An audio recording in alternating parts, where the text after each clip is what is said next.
የሰይጣን ዓላማ አንድ ነው፣ እኛን ከህይወት ጎዳና ማውጣት። በዩኒቨርሲቲ ካምፓሶች በጣም ዋጋ የሚከፍሉ ልጆች አሉ፣ በኮሌጆች ውስጥ የሚገፉ የሚገለሉ። የኃጢአት አቬላቢሊቲ ጌታ ጋር እንዳንሆን ያለው የዲስትራክሽኑ ብዛት በጣም ያሳዝኑኛል።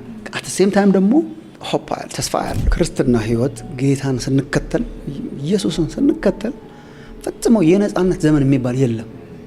አሁን ብዙ ሰው አንዳንድ ጊዜ እኛ የነበርንባቸውን ፊዚካል ስደቶች የነበሩባቸውን የኮሚኒስትና ሌሎች ዘመናት ይወስዱና የስደቱ ዘመን ይሉታል። ከዛ በኋላ ያለውን ጊዜ ነጻነት አይኔም እንደበዛ አላምንም።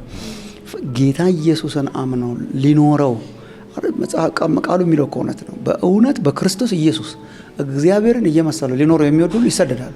ዘ ፕሪንሲፕል ልክ እንደ ግራቪቲ ማለት ወደ ላይ ብትወረውር ይወርዳል እንደሚባለው በክርስቶስ ኢየሱስ እግዚአብሔርን እየመሰለ ሰው ልኖር ከተባለ ቻሌንጁ ብዙ ነው። ፈተና አለው፣ ስደት አለው፣ መከራ አለው። ፎርሙ ብቻ ነው የሚለያየው። አሁን እንግዲህ የሰይጣን ዓላማ አንድ ነው፣ እኛን ከህይወት ጎዳና ማውጣት ነው። ዓላማው ምንም አይቀያየር፣ ስትራቴጂ ነው የሚቀያየረው። በስትራቴጂው ለምሳሌ በወላጆችና በባህሉ በሃይማኖት ወይ ደግሞ በመንግስት ስርዓቶች በምናምን የሚሰደዱ አሉ። ሞር ፊዚካል ነው። 7 ዓመት ምናምን የታሰሩ እኮ አሉኛ ሀገር። ያው እንደምታኔ አሁን ላስባቸው ሞክራለሁ። ባይዘወይ ወጣቶች የሃይ ስኩል ጨርሰው ዩኒቨርሲቲ ለመሄድ የሚዘጋጁ ወጣቶች 7 ዓመትህን እስር ቤት ማሳለፍ ማለት እኮ ፊውቸርህ እንዳለ እኮ ነው። ደግሞ ክደህ መውጣት እየቻልክ በጣም ክደህ መውጣት እየቻልክ ማለት ነው። በጣም ፊዚካል ነው። ጸን ነው። በቃ ግርፋት አለው፣ መከራ አለው፣ ስደት አለው፣ መገፋት አለው። መገለጫው ሞር አካላዊ ነው እና ባህላዊ እና እንደዚህ ነገሮች ናቸው። አሁን የነጻነቱ ዘመን ምን ነው? እኔ እንደውም አንዳንድ ጊዜ የባሰ ነው የሚመስለኝ። የእስር ቤቱ አይነት ነው የተቀየረው። ነጻነት የሚመስል እስር ቤት ነው። ከክርስቶስ ዲስትራክትድ እንድንሆን በጣም ብዙ ነገሮችን አቬለብል በማድረግ ይሄ ለእግዚአብሔር እንዳትሆን ይሄ እያባበለ የሚወስድ ውሃ ነው። አሁኑ ያባብልሃል። ፊዚካሊ ላይገለጥ ይችላል። ሰው መጥቶ አፍንጫህን ላይ ልህ ይችላል። በአንዳንድ ቦታዎች ይላል። ኢትዮጵያ ውስጥ ራሱ በጣም የሚገደሉ አሉ። የእውነት በጣም አለ። በብዙ ቦታዎች ያው እንደምታየው ፊዚካል ስደቶች አሉ፣ ማህበራዊ መገፋቶችም አሉ። ጌታን ላስከበር ከተባለ ሰው እንደው አመቻምቸን ስለምንኖር ነው እንጂ አንዳንድ ጊዜ ክርስቶስን እንኖር ከተባለ ማህበራዊ መገፋቶችም አሉ። በዩኒቨርሲቲ ካምፓሶች በጣም ዋጋ የሚከፍሉ ልጆች አሉ፣ በኮሌጆች ውስጥ የሚገፉ የሚገለሉ ልጆች አሉ። እና አንድ ማወቅ ያለብን ነገር በቃ በእያንዳንዱ ዘመን ላይክ የረፍት ዘመን ጌታችን ሲመጣ ብቻ ነው። የነጻነት ዘመን ያን ጊዜ ብቻ ነው እንጂ ክርስቶስን እንኑር ካለን ስደትና መከራ እንዳለው ማወቅ በራሱ በጣም ጥሩ ነው። አሁን አይ ቲንክ አንፕሪፔርድ ነው ብዙ ወጣት። ስትፈልግ ቸርች ትመጣለህ፣ ሳትፈልጋት ህይወትን አቅልሎ አለመሰደድ ይቻላል። አይ ቲንክ እሱ ነው አንዱ ትልቅ ችግር።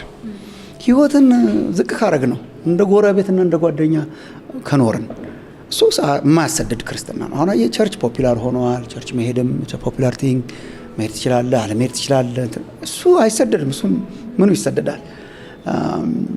አሁን ትንንሽ ፍጥረታት አሉ፣ እነኚህ እንትኖች የእንስሳ አይነቶች ያረፉበትን ነገር መልክ በመያዝ ነው የሚያመልጡት።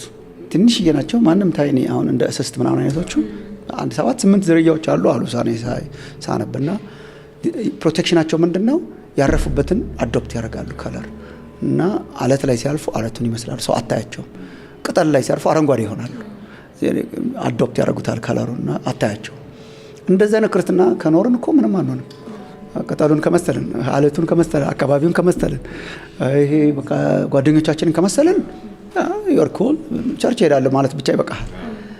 እሱ የቀጠነ ነው። እሱ የወረደ ነው። አይ ዶንት ቲንክ እግዚአብሔር ወጣቶችን ለዚህ አልጠራም ብዬ ነው። እኛ እግዚአብሔርን ለመምሰል ክርስቶስን ለማስከበር መከራና ስደት መገፋትን ቢኖር በቃ ጠንክሮ ለመቆም እሱን እንኖር ካለን ግን መከራዎች፣ ችግሮች፣ መገፋቶች እንዳሉ ማሰብ በራሱ ማወቅ በጣም ትልቅ እንትን ነው። ሳምቲንግ ኤክስፔክት ስታደርገውና በድንገት የሚደርስብህ አደጋ እኮ ጉዳቱ በጣም የተለያየ ነው። እንደሚደርስ ስታውቅ ጠበቃ አድርገህ ትይዛለህ። እንደማይደርስ ስናውቅ እኮ ምንም በቃ የምትይዘው ነገር ስለሌለ አወዳደቁ የከፋ ይሆናል። እና ይሄን ማወቅ በጣም ክፉ ዘመን ነው ያሁኑ ዘመን። you can be anything but ክርስቶስን ማስከበር anything መሆን ይቻላል። ሰው ሳያፍር ምንም ነገር መሆን ይችላል። ምንም ሳያፍር በአደባባይ እኔ እንትን ነኝ ማለት እኔ የክርስቶስ ተከታይ ነኝ ብለህ በተለይ ከኖርክ ዲክላሬሽኑ ይሄ በሚዲያ የምናደርገው ሳይሆን ሪሊ በትምህርት ቤት በጓደኛ በጎራ ከኖርን ግን ስደቶች፣ መከራዎች፣ መገፋቶች እንዳሉ ማወቅ በጣም ያስፈልጋል። አንዱስ ነው እኔ የጠቀሙን የሚመስሉኝ ነገሮች አንደኛው ጀኑዊን እኔ ጌታን ስንቀበል አይ ቲንክ የምር ነው ኤክስፔክት አርገኸው ነው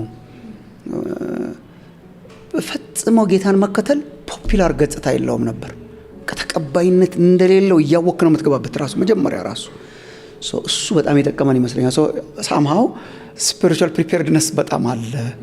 ጓደኞች እንደሚጠሉ ድንጋይ እንደሚወራ እኛም ወርውረን አለ። እኔ እኮ እዛች የምትሰበሰብ ጉባኤ ላይ ወርውር ያለው ድንጋይ እና እሷን መዞር ያገኛል ኤክስፔክትድ ነበር ኤክስፔክትድ እሱ በጣም የጠማው። ሁለተኛ ግን ሲሪየስ ኮንቨርዥን ጌታን አውቃለሁ ወይ? ለምን ነው ቸርች የምሄደው? ለምን ነው ወርሺፕ ሶንግስ የምሰማው? am I really genuinely ክርስቶስን ተቀብዬ ኮንቨርትድ ሆኛለሁ ወይ? ይሄን በጣም ቼክ ማድረግ በእግዚአብሔር ቃል መተከል እና በጣም እኔ የረዱኝ ነገሮች ብዬ የማስበው የእግዚአብሔር ጸጋ ነው። እርግጥ ግን ፌሎሺፕ በቃ ህብረት ኢሚዲየትሊ ሰው ህብረት ውስጥ ሲገባ የምትቋቋምበት ጸጋ ይሰጣል። በቃ አለ። በሙቀት ውስጥ ፕሮቴክሽን አለ።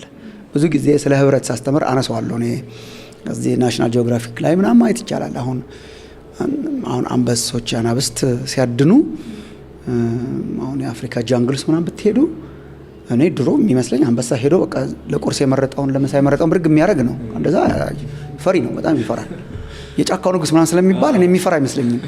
እና ሄዶ በቃ ዜብራ ወክ ሲያደርግ ብድግ አድርጎ ግን አንበሳ መንጋ ይፈራል። ክራውድ ውስጥ ግብት አይልም።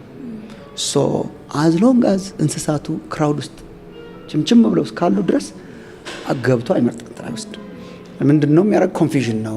3-4 እየሆነ እየጮኸ በዚህ ጋር እየመጣ እያስፈራራ ምናምን እያደረገ መነጠል ነው የሚፈልገው። እና አይታችሁ ከሆነ አሁን ዩቱብ ላይ ምናምን ሁሉ አለ እንደዚህ ምናምን።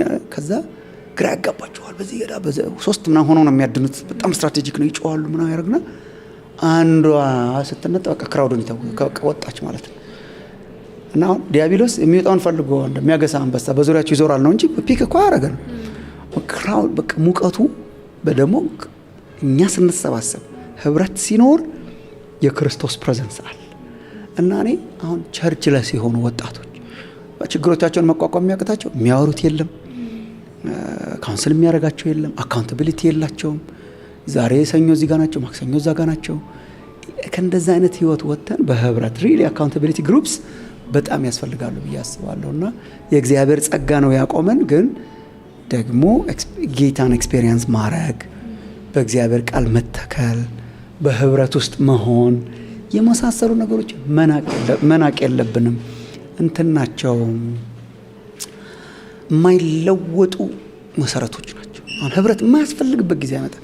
የፈለገ ኦንላይን አሁን እኛ የምናስተላልፋቸውን አይነት መልእክቶች ቁጭ ብለን ብንጠጣ የፈለገ ቸርችን ኦንላይን መከታተል ብንችል ምንም የማይሆን ነገር ነው። በቃ ምንም ሰው መብል ብቻ አይደለም የሚያስፈልገው። ልበላ እችላለሁ አሁን ኮንቴንት፣ ግን በቃ ሙቀት አለ፣ ፕሮቴክሽን አለ፣ በጣም ብዙ ነገር አለ። እና እንዳያታልለን፣ ሚዲያው እንዳያታልለን፣ ይሄ ኢንፎርሜሽን ስላገኘን ብቻ ወጣቶች ማምለጥ የሚችሉት ነው የሚመስለኝ።